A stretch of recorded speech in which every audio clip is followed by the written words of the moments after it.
Hello, नमस्कार और प्रणाम। आज हम लेकर आए हैं मैट्रिक का मैथ का चैप्टर, गणित का चैप्टर त्रिकोणमिति का। आज से और अभी से मैट्रिक क्लास का मैथ न्यू बैच स्टार्ट हो गया है और फ्री ऑफ कॉस्ट इस पर बच्चे को पढ़ाया जाएगा। इसलिए जो भी बच्चा है या जिसको भी इस पर पढ़ना है वो अपने चैनल को ज्वाइन कर लीजिए, संगम मैथ 767। अगर इस पर आप ज्वाइन कर ले रहे हैं उसके बाद आप डेली वीडियो आप लाइव देखिए या रिकॉर्डेड वीडियो देखिए, आपको मिलेगा। तो चलिए आज हम यहाँ पढ़ेंगे कि त्रिकोणमिति क्या है, त्रिकोणमिति किसको कहते हैं, इसके बारे में आज बताएंगे। देखिए, त्रिकोणमिति इसको बहुत अच्छी तरह से पढ़ाया जाता है क्योंकि चैप्टर की एक अंग है, मैथ की एक अंग है त्रिकोणमिति। त्रिकोणमिति बहुत अच्छा इंपॉर्टेंट चैप्टर भी है और अंक भी, मार्क भी ये भी लाता है। तो सबसे पहले त्रिकोणमिति है क्या, त्रिकोणमिति किसको कहते हैं, त्रिकोणमिति का मतलब क्या होता है, ये सब चीज के बारे में आपको आज बताया जाएगा। देखिए, त्रिकोणमिति सबसे पहले जानेंगे कि त्रिकोणमिति होता है क्या, आखिर त्रिकोणमिति का मतलब है क्या, इसी के बारे में हम पढ़ेंगे। त्रिकोणमिति TRIGONOMETRY, त्रिकोणमिति का इंग्लिश। त्रिकोणमिति गणित की वह शाखा है जिसे हम दूरियां अथवा ऊंचाइयों के बारे में अध्ययन किया जा सकता है। देखिए, त्रिकोणमिति एक बार और इसका परिभाषा सुन ले। त्रिकोणमिति गणित की वह शाखा है जिसे हम दूरियां अथवा ऊंचाइयों के बारे में अध्ययन किया जा सकता है। देखिएगा, त्रिकोणमिति शब्द की उत्पत्ति ग्रीक शब्द से हुआ है। त्रिकोणमिति शब्द की उत्पत्ति ग्रीक शब्द से हुआ है। तो सबसे पहले त्रिकोणमिति का डिफिनेशन एक नहीं 7 बताएंगे आपको। पहला डिफिनेशन आपकी है कि त्रिकोणमिति गणित की वह शाखा है जिसे हम दूरियां अथवा ऊंचाइयों के बारे में अध्ययन किया जा सकता है। त्रिकोणमिति आखिर लिया गया है कहां से? त्रिकोणमिति ग्रीक शब्द से, इंग्लिश वर्ड है, ग्रीक इंग्लिश वर्ड है। इसको त्रिकोणमिति को त्रिकोणमिति शब्द की उत्पत्ति ग्रीक शब्द से लिया गया है। और सबसे पहले यहाँ जानेंगे कि त्रिकोणमिति का फुल फॉर्म होता है क्या, त्रिकोणमिति का मतलब होता है क्या। इसको 3 पार्टों में बांटकर हम देखेंगे कि त्रिकोणमिति, ट्री माने 3, कोण माने भुजा और मोट्रोन माने माप। जिसे 3 कोणों की माप हो उसे त्रिकोणमिति कहते हैं। यहाँ तक क्लियर है? एक आपका डिफिनेशन यहाँ है, लेकिन एक जो जबान पर याद करने वाली डिफिनेशन आपकी है कि जिसे 3 कोने की माप हो उसे त्रिकोणमिति कहते हैं। यहाँ तक डिफिनेशन में किसी को दिक्कत नहीं होगा। त्रिकोणमिति उसे कहते हैं जिसे 3 कोनों की माप हो, उसे त्रिकोणमिति कहते हैं। यहाँ आइए, ट्री माने 3, गोन माने भुजा और मोट्रोन माने माप। 3 कोनों की माप हो उसे त्रिकोणमिति कहते हैं। आगे हम देखेंगे, चलिए एक समकोण त्रिभुज का एक फिगर बना लेंगे त्रिकोणमिति का। यहाँ TRIGONOMETRY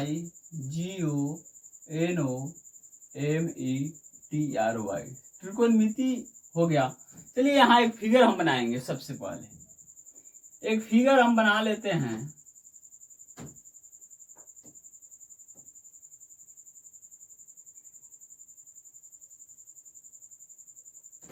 इसको नामकरण कर देते हैं। देखिए, नामकरण आप ए भी कर सकते हैं, XYZ भी कर सकते हैं, उसमें कोई दिक्कत नहीं होता। नामकरण इसलिए किया जाता है कि किसी कोण को किस तरह हम बुलाएंगे। अगर नाम रहेगा ए, कोण B, कोण C, तभी तो हम बुला सकते हैं। अगर नाम इसका नहीं करेंगे तो हम बुलाएंगे किस तरह, इसलिए कोण को नामकरण कर दिया जाता है। देखिए, ये समकोण त्रिभुज है मेरा। क्या है? समकोण त्रिभुज है। इसको हम कहते हैं कर्ण। क्या कहते हैं? कर्ण। जिसको हाइपोटेनिस कहते हैं या सूचित करते हैं इंग्लिश में, इसको कहते हैं लंब, जिसको इंग्लिश में प्रीपेंडिकुलर कहते हैं और इसका संकेत पी होता है। इसको आधार कहते हैं और इंग्लिश में बेस कहते हैं, इसको बी से सूचित करते हैं। यहाँ कोई किसी को दिक्कत नहीं होना चाहिए। देखिए सबसे पहले बात, एक समकोण त्रिभुज हमारा ये हो गया। इसमें अगर समकोण त्रिभुज नहीं भी रहेगा तो कोई बात नहीं रहेगा, लेकिन ये है तो हम समकोण त्रिभुज इसको मान लेंगे। 19 डिग्री के पैमाने पर ही बनता है समकोण त्रिभुज, उसको हम समकोण त्रिभुज कहते हैं। तो इसको यहाँ तक, इसको लंब कहते हैं, इसको कर्ण कहते हैं, इसको आधार कहते हैं। देखिएगा समकोण त्रिभुज में एक नियम लगता है यहाँ पे कि कोण के सामने को भुजा को लंब कहते हैं। कोण ए के सामने को भुजा कौन है, क्या है, सी होगा, वाई लिख दिए सी। क्या कोण ए के भुजा के सामने कौन होगा, बी सी होगा। अगर कोण सी के भुजा के सामने कौन होगा,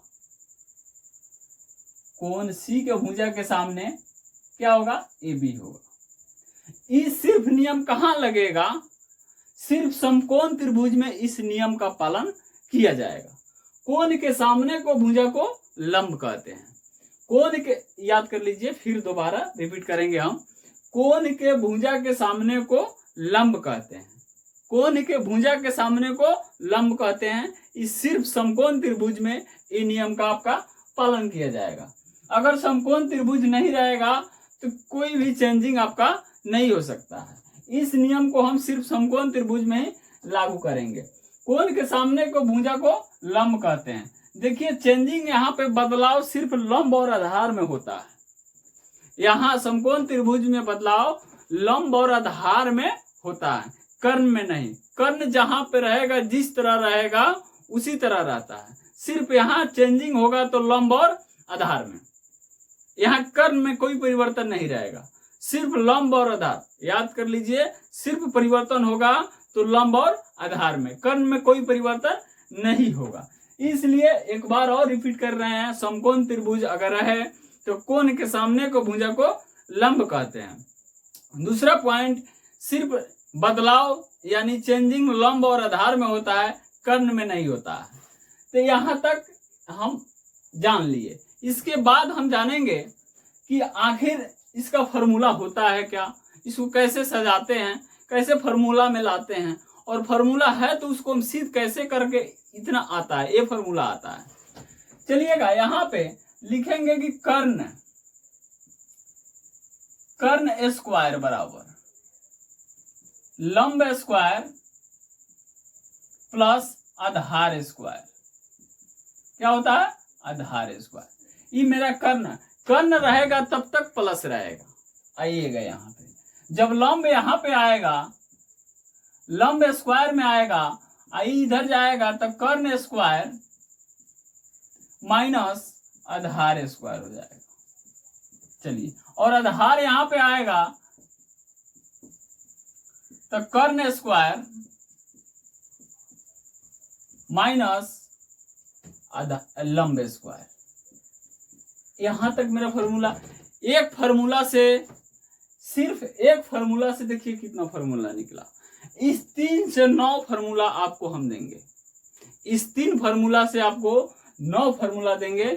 तो आज इतना ही, फिर अगले क्लास में मिला जाए। जय हिंद, जय भारत।